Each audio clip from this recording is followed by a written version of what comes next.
Hi, Luca. Thank you very much for coming to this Value Creation in Life Sciences series. In fact, you are the first guest actually who is not actually from life sciences, but the fundamental concepts actually apply to across all different industries. So I decided to invite you for this. Just for the audience, I just wanted to mention that this is a discussion on his very interesting book. Okay, let me see if we can see winning long-term games. Yes, finally. And one disclaimer that I have absolutely no commercial relations regarding this book, with Luca. So Luca, why don't we start with a small introduction from you, and then we can take up questions. Yes, I'm a business and management consultant living in Turin, Italy, and I've also published about 10 books on economics, people management, and human behavior in general. And I also teach risk management and related concepts in a university and in a few other institutions. Super, thank you. So just for the audience, I just want to share one thing also that I got to know Luca through his book Ergodicity, which I highly recommend because although a mathematical concept, but he has tried to kind of put it in such a simple way. And so this is my third book that I'm reading about him, and which I liked it very much. And I thought maybe why don't we discuss many important concepts which might be helpful to all of you as well. So Luca, I start with your, let's say, the title of this book, Winning Long-Term Games, Reproducible Success Strategies to Achieve Your Life Goals. Yes. Can you help us understand what is reproducible and what is not reproducible? And how can we differentiate? And is it so easy to differentiate? Yeah, the thing is, when we hear about the stories of successful people, we often see people who succeeded with a strategy that is not reproducible. By which I mean, it's either a strategy that very, very few people can pull off, or even it's a strategy that even the person only has a small chance to pull off. For example, it could be like it could happen that in 10 parallel worlds, that person that in this current world we are celebrating as successful, in other worlds didn't end up successful. Just because maybe their strategy involved taking, not only taking risks, but taking risks in a way that might lead to failure. And what I'm instead advocating in the book Winning Long-Term Games is to use strategies that are reproducible. So strategies then that when you use them, you are almost guaranteed that you will succeed. So these are not strategies that do not take risks, of course, because to reach almost any kind of successes, you do need to take some risks, but you take them in a way that, for example, if things go wrong, they do not spell game over, and also in a way that eventually you will achieve success. And that's for me something extremely important because you have only one life, so you don't want to waste it using strategies that are not reproducible.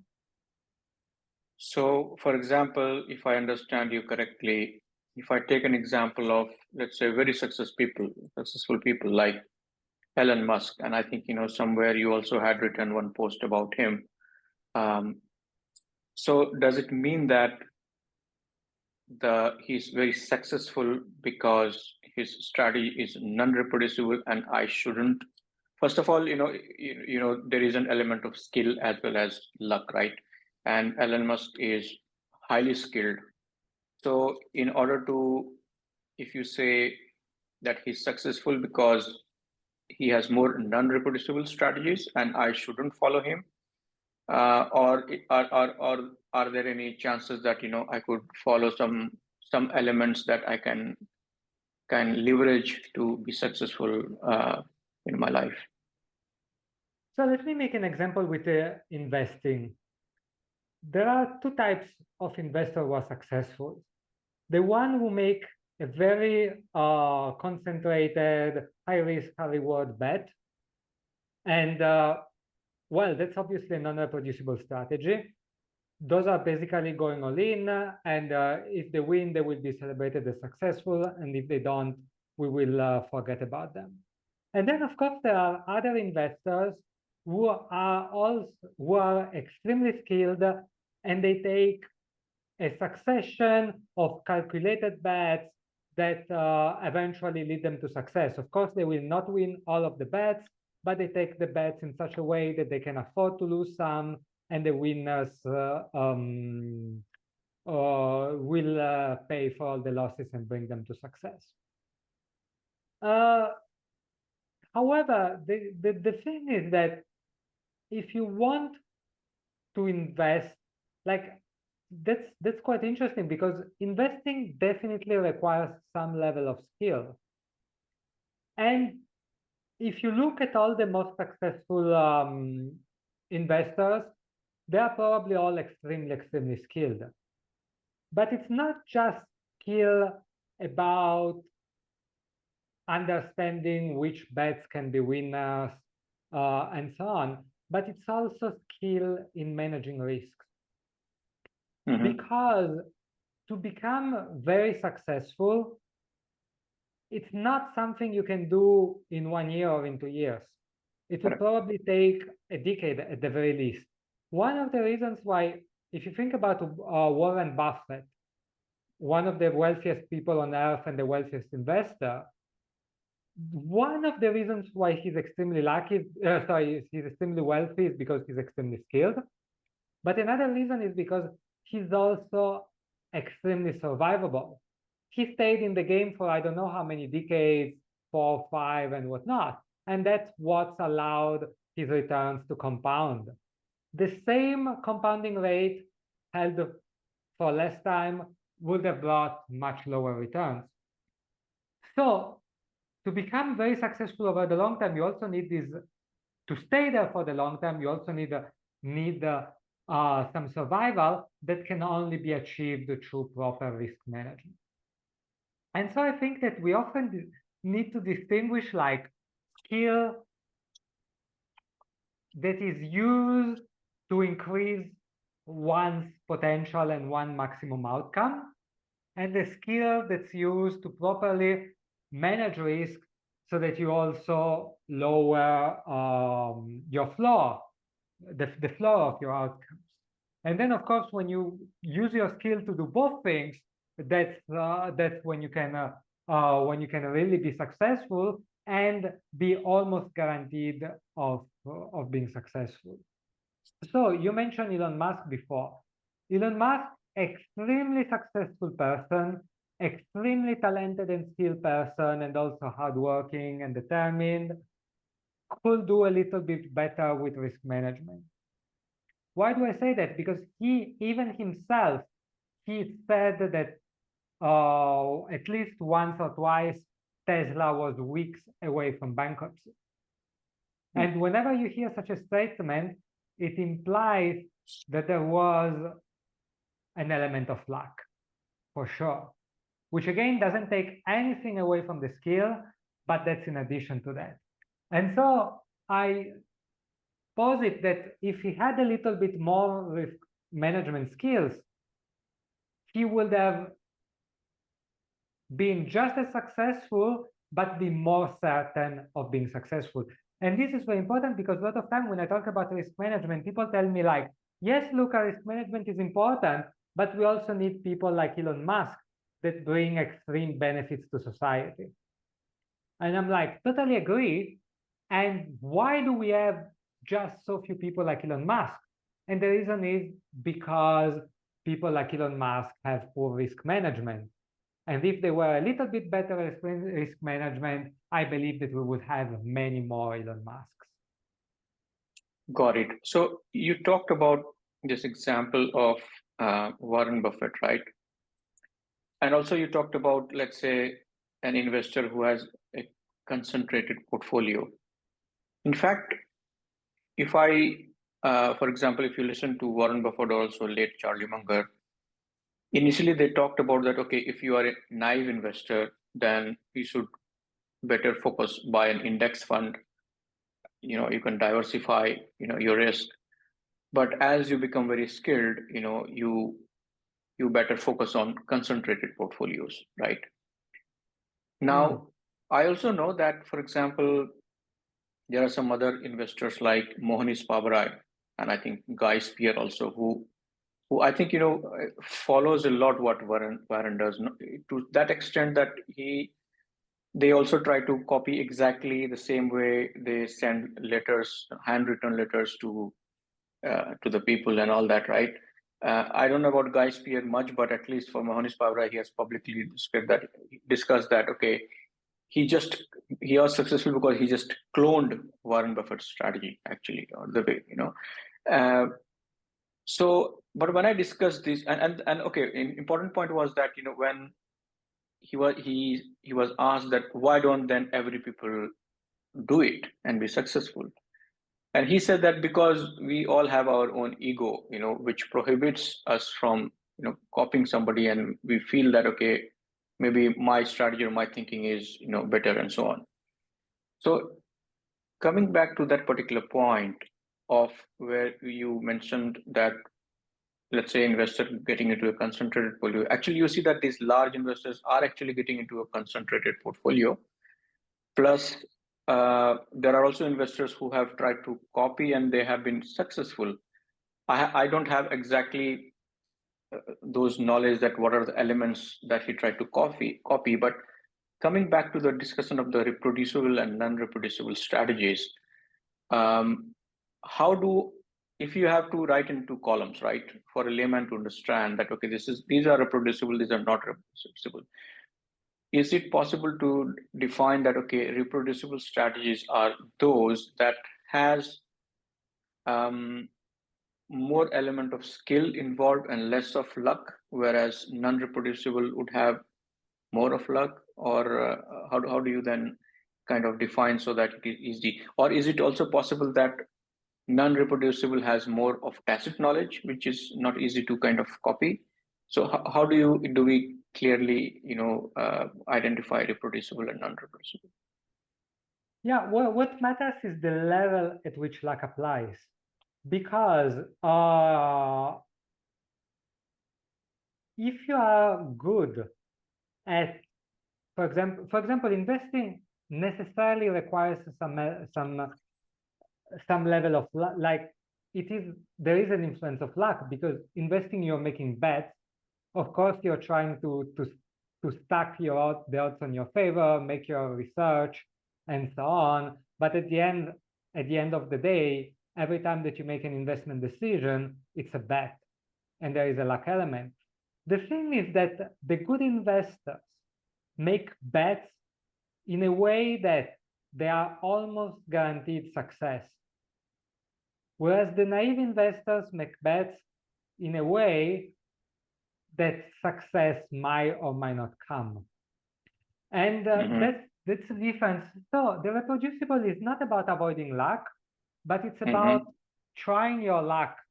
I'm putting this into quotes because, of course, like there is a lot of skill in choosing the right bets and so on, but also the way that you make those bets, so that, for example, you avoid the risk of bankruptcy. So that, for example, even if each bet is risky, the aggregate of the bets is not so risky, and so on. Before, for example, you made a good example of many great investors, Warren Buffett, Guy Spear, who, by the way, I'm very thankful he wrote the preface to Winning Long-Term Games. They do not bet, they do not invest in a very large portfolio of, I don't know, hundreds of stocks. But the thing is, even if you choose just 5, now maybe perhaps exaggerating a little bit, but even if you make only 5 investments, you can make those 5 investments in a way that it's risky, or you can make those 5 investments in a way that is not very risky. For example, if you buy 5 tech stocks, that would be a very risky investment. If you buy, I don't know, a good, like five in stocks can be relatively well diversified. If you have the discipline and the systems, you can make it so that it's relatively less risky, and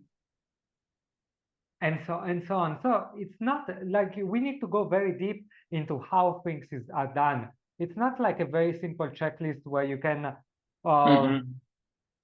say this element is here or is not here. It's very much whether it's done well and at which level it is done. I'll make an example myself as an author. An author, no matter how good he is, he cannot guarantee that his next book will be a bestseller. Absolutely. Even Stephen King, for example, or I don't know, Shakespeare or whoever you think is a great writer, especially if they do not use their pen name, but they publish under another name, they cannot guarantee that the next book will be a success. However, what you can do as an author is that you publish 10 books. Can you be guaranteed that if over publishing 10 books, you will write at least a bestseller? I think you almost can. But of course, it's not as simple as simply writing 10 books, because you can write 10 books and they can all be terrible. But if you write each book in such a way that you learn from it, in such a way that each book you write builds trust in your readers rather than consuming it, if you build each book and you promote it in such a way that you build relationship with publishers and other authors rather than destroy them, and so on, I think that eventually you can almost guarantee that over 10 books you will make a bestseller. And the same applies to investments, to all kinds of careers and so on. Got it. So when you mentioned that about, how we can imitate people, right? You also made a point that only imitate people whose bets relied on luck. Can you explain this point in detail? Because sometimes it's very hard to, or let's put it this way: we human beings normally, when we are successful, we actually attribute all our success to skill. And if our competitor, wins, we always say that, oh, he was lucky, because of some other reason, right? So when you say only imitate people whose bets relied on luck, can you elaborate more on that? That how can we identify that, okay, the bet that he made was relied on luck, and why not on skill, for example? So I believe that the full sentence is imitate people whose bets relied on luck, but not their strategy. And so I'm not making the point that you shouldn't imitate people whose strategy is based on skill, of course. But what I'm saying is that almost all successful people, at some point, they had some luck event.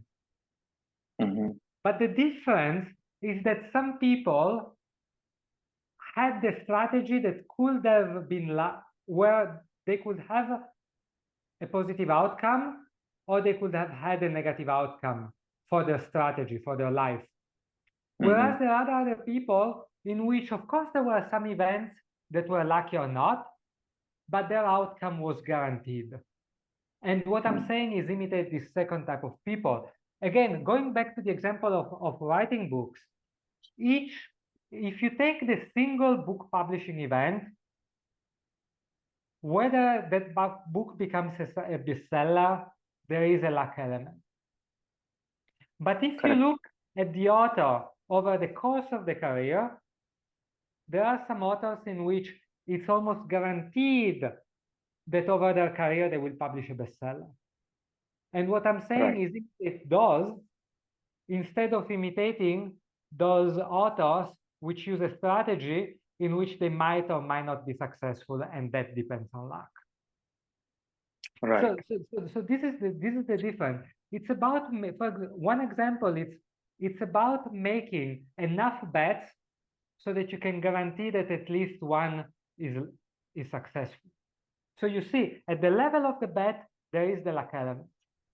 Mhm. But at the level of the probability that you are successful over the portfolio of bets, you have an almost 100% there. So you are not relying on luck at the level of the strategy, only at the level of Correct. the bet. And that's what I mean. Got it. With center. Got it. So now why don't we take a pause, and given that it's already 20 minutes, and maybe then we continue to the next part. And in the next part, we are going to discuss about the time horizon, that you mentioned about, right?